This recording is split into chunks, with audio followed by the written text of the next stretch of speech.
जिंदगी बिताबो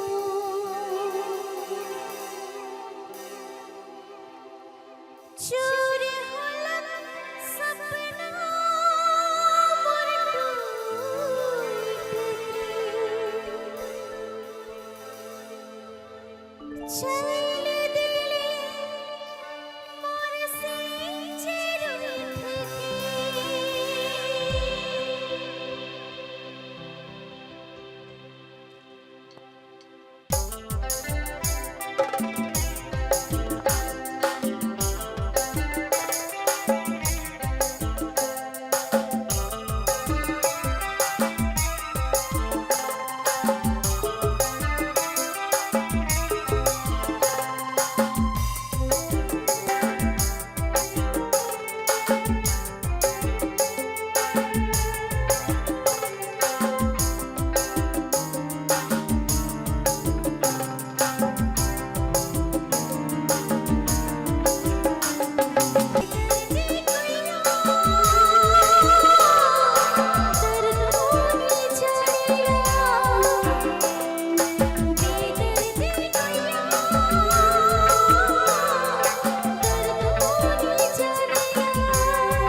कार्यक्रम में मैं शामिल हूँ।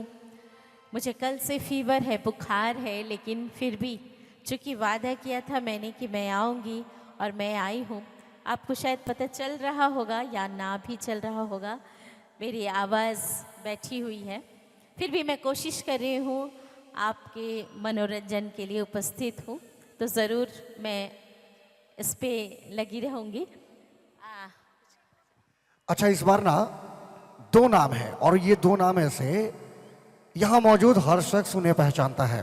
विजय तिर्की जी का, अनमोल बाखला जी का, ये दोनों कहा जाए ना